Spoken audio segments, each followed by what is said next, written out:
Okay, so before we get started with any topic, okay, I want you guys, please, please, please, to head on over to Spurs Invasion and subscribe to this channel. I do have the 4th video up now, the Jeremy Sohan one, so please hop on over there, show it some love. This is a second channel in which I do scripted and edited content. I am going to be gone for the next week or so. I think it's a week and a half I'll be gone.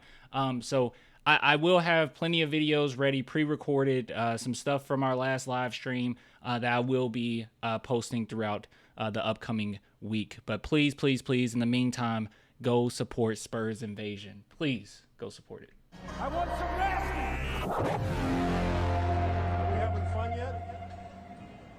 All right, so big news here. I'm not shocked at all, but I don't know what's going to come out of this. So I first saw this on Twitter from Legion Hoops, in which it says the Spurs are willing to still go after Lauri Markkanen.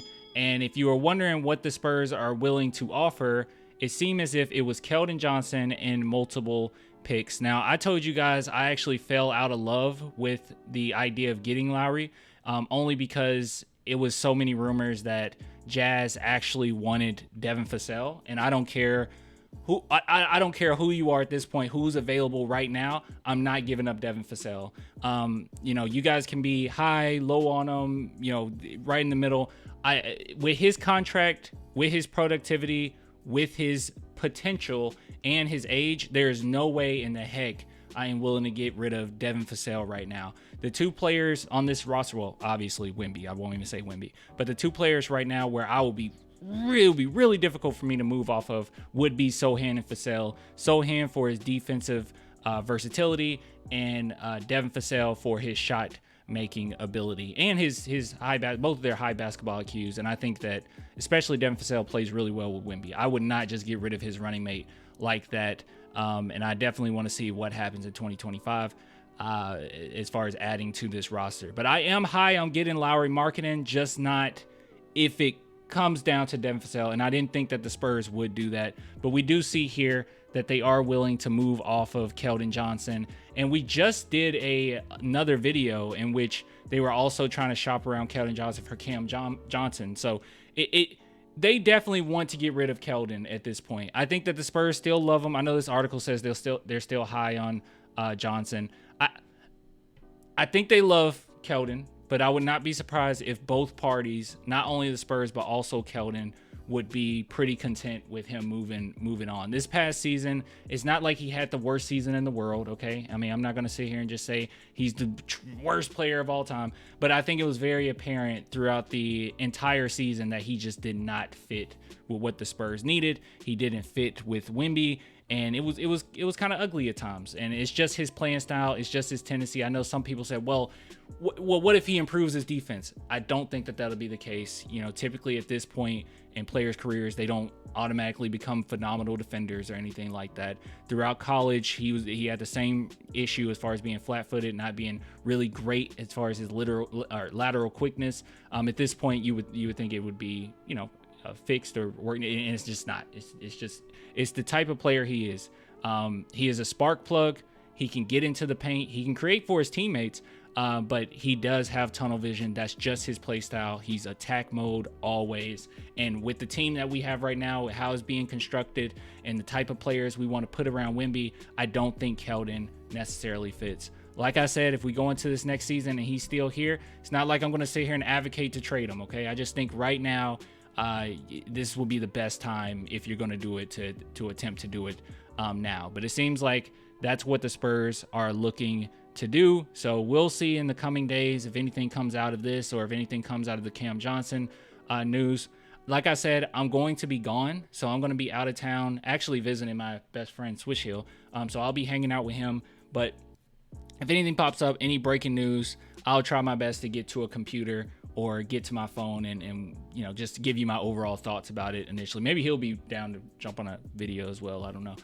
But yeah, so if anything pops off, I will jump on and talk about it briefly, really briefly. Okay, this is like my vacation. All right, so very briefly. But you guys let me know what you think. Now, as far as those multiple picks, I probably should say this as well. So they are willing to get rid of Keldon and multiple first-round picks. I'm not getting rid of any of the 2025s unless it is the Charlotte Hornets, okay?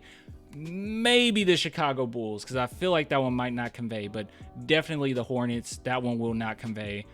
That's what I will be willing to get rid of. And if you guys don't know, it's because the Charlotte Hornets pick is protected 1 through 14, and I am not expecting the Spurs, or not the Spurs, I'm not expecting them to be any better than that. Let's see.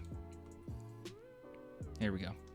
Yeah, so the Charlotte Hornets one's protected 1 through 14, Chicago Bulls 1 through 10. So yeah, if I'm giving up one, it's going to be the Hornets. It'll definitely be the Hornets. The 1 through 14 is the one I'll be willing to part ways with. But you know, apart from that, I doubt the Spurs said we'll give you Atlanta. I highly doubt they said our own. I don't think we'll be in the playoffs, and I highly doubt. I mean, it could have been Chicago, but I highly doubt that one as well. So we'll see.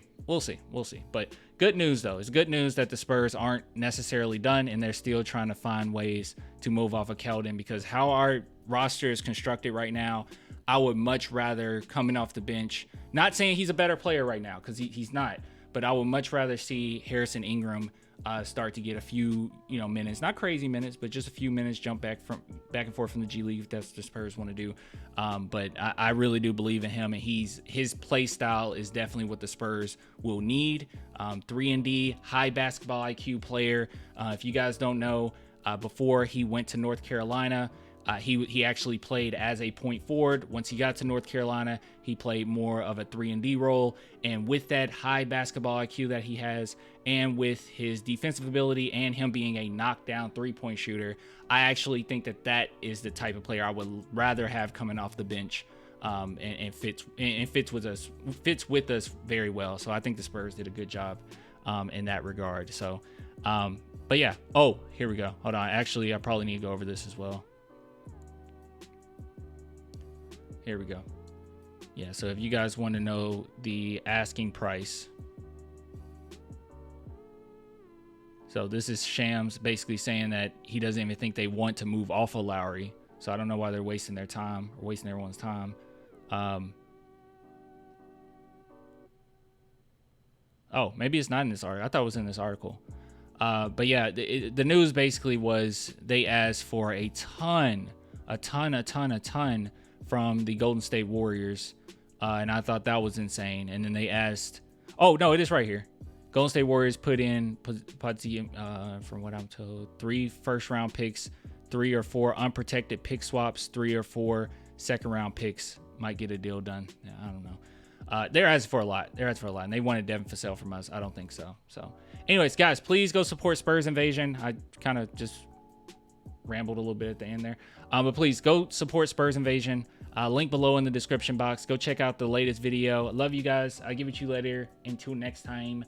Bye.